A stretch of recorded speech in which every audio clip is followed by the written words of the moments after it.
প্রায় ৫০০ বছর আগের কথা। এক অলৌকিক ঘটনায় মালদ্বীপে ইসলামের আলো ছড়িয়ে পড়েছে। লোকজন দলে দলে দাখিল হয়েছিল ইসলামে। প্রখ্যাত মুসলিম পর্যটক আল্লামা ইবনে বতুতা রহমতুল্লাহ আলাইহি বিখ্যাত ইতিহাসবিদ। তিনি সমগ্র দুনিয়া ভ্রমণ করেছেন। তিনি তার সফরনামায় মালদ্বীপের উক্ত ঘটনা সম্পর্কে লিখেছেন যে, ভ্রমণ করতে করতে মালদ্বীপে পৌঁছালেন, দেখলেন মালদ্বীপের প্রতিটি শহর নগর আজানের সুমধুর ধ্বনিতে মুখরিত। মালদ্বীপ ভূমি নামাজের সিজদায় আলোকিত। এই অবস্থা দেখে ইবনে বতুতা খুবই বিস্মিত হলেন, কারণ তার জানা মতে কোনো ইসলাম প্রচারক মালদ্বীপে আসেননি। তাহলে এভাবে ইসলামের আলো ছড়ালো কিভাবে? ইবনে বতুতা তখন সেখানকার অধিবাসীদের মালদ্বীপের মানুষের ইসলামে দীক্ষিত হওয়ার কারণ জিজ্ঞাসা করলেন। তারা অতি আশ্চর্যজনক একটি ঘটনা শোনালেন। ঘটনাটি হলো, আরবের কোনো এক বাণিজ্য জাহাজ পূর্ব বিশ্বের দিকে যাত্রা করে যাচ্ছিল। ঘটনাচক্রে জাহাজটি তুমুল সমুদ্র ঝড়ে পতিত হয়। জাহাজের অভিযাত্রী সকলেই মারা যান। সেই মুসলিম যাত্রী দলের একজন মাত্র লোক কোনো মতে এক কাষ্ঠখণ্ডকে অবলম্বন করে আল্লাহর রহমতে বেঁচে যান এবং দ্বীপে আশ্রয় নেন। তিনি ছিলেন এক আরব যুবক এবং হাফেজে কুরআন।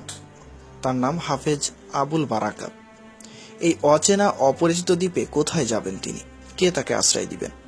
অবশেষে এই আরব যুবক এক বৃদ্ধার বাড়িতে আশ্রয় নিলেন। যুবকটি জঙ্গলে কাঠ কেটে তা বিক্রি করে জীবিকা নির্বাহ করতেন। এভাবেই চলে যাচ্ছিল তার জীবন। একদিন যুবকটি বাড়িতে এসে দেখল বৃদ্ধা কাঁদছেন, পাশে তার যুবতী মেয়ে কাঁদছে। যুবকটি বলল, আপনারা কাঁদছেন কেন? কি হয়েছে আপনাদের? বৃদ্ধা বললেন, আজ আমার মেয়ে মারা যাবে। যুবক বললেন, কেন? তিনি মারা যাবেন কেন? তিনি তো সুস্থ। বৃদ্ধা আঙ্গুল দ্বারা ইশারা করে বললেন, ওই যে দেখুন, মৃত্যু আমাদের সামনে।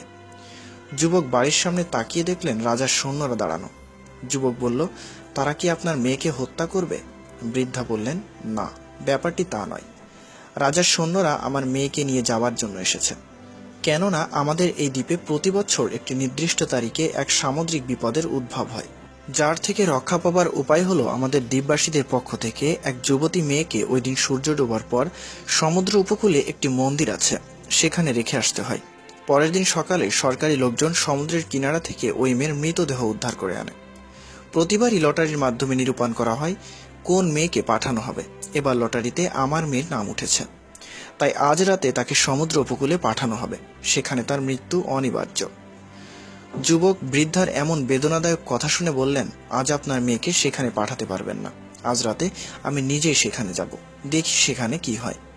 প্রয়োজনে আপনার মেয়ের পরিবর্তে আমার জান দিয়ে দেব। এরপর যুবক বললেন, রাজার সৈন্যরা যাতে চিনতে না পারে তাই আপনার মেয়ের পোশাক আমাকে পরিয়ে দিন, আমি আজ তাদের সাথে যাব।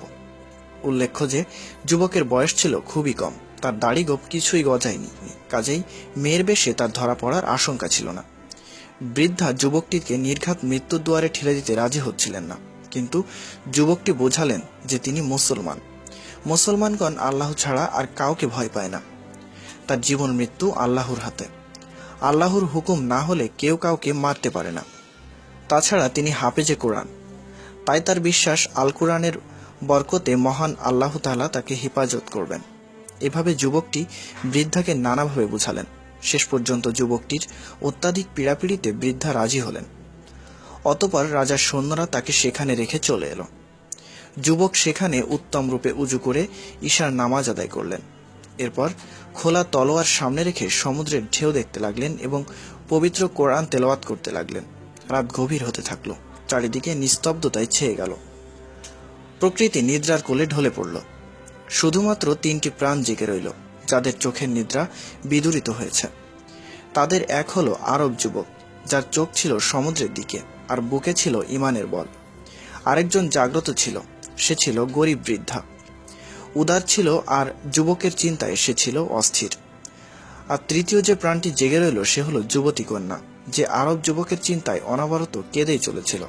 হাফেজে কোরআন যুবকটি অন্ধকার রাতের এই নিথর পরিবেশে সমুদ্রের কিনারস্থ সেই ভয়ঙ্কর মন্দিরে বসে অত্যন্ত হৃদয়স্পর্শী সুরে কোরআন তেলাওয়াত করে যাচ্ছিলেন। এই মুহূর্তে সকল অপশক্তির মোকাবেলায় কোরআনই তার অমোঘ হাতিয়ার। হঠাৎ করে সমুদ্রের দিগন্ত থেকে বিশাল আকৃতির এক ভয়ঙ্কর দৈত্যের উদয় হলো। দৈত্যটি ধীরে ধীরে সমুদ্রের কিনারার দিকে মন্দিরের অভিমুখে আসতে লাগলো। মন্দিরের কাছাকাছি এসে দৈত্যটি থেমে গেল। যুবক কোরআন তেলাওয়াত করে যাচ্ছিলেন। কোরআন তেলাওয়াত করার কারণে দৈত্যটি সামনে অগ্রসর হতে পারল না। অবশেষে হার মানল ভয়ঙ্কর দৈত্যটি। সামান্য সময় অবস্থান করে দৈত্যটি যে পথে এসেছিল সে পথে ফিরে গেল। দৃশ্যের অন্তরালে মিলিয়ে গেল দৈত্যটি। সকাল হলো। সরকারি লোকজন মেয়েটির লাশ নেওয়ার জন্য মন্দিরে এলো। এসে তারা হতভম্ব হয়ে গেল। সেখানে কোনো লাশ নেই, কোনো মেয়েও নেই। তার পরিবর্তে এক মুসলিম যুবক রয়েছে। তারা রাজার দরবারে যুবকটিকে নিয়ে এলো এবং যুবকটি রাজার নিকট সমস্ত ঘটনা খুলে বলল। তখন রাজা নিশ্চিত হওয়ার জন্য মেয়েকে ডেকে আনলেন। তারা রাজার কাছে ঘটনাটি সত্যায়ন করলেন। যুবকের মুখে সব কথা শুনে রাজা সীমাহীন প্রভাবিত হলেন। রাজা বললেন, হে যুবক, এত বড় বিপদের সামনে তুমি একাকী দাঁড়ালে কিভাবে? যুবক বললেন, আমি একা ছিলাম না, আমার সাথে আমার আল্লাহ ছিল, আর আমার হাতিয়ার ছিল মহান আল্লাহর পবিত্র কোরআন। রাজা জিজ্ঞাসা করলেন, তুমি ভয় পাওনি কেন? যুবকটি বললেন, মুসলমান আল্লাহ ছাড়া আর কাউকে ভয় পায় না। জীবন ও মৃত্যুর মালিক একমাত্র মহান আল্লাহ।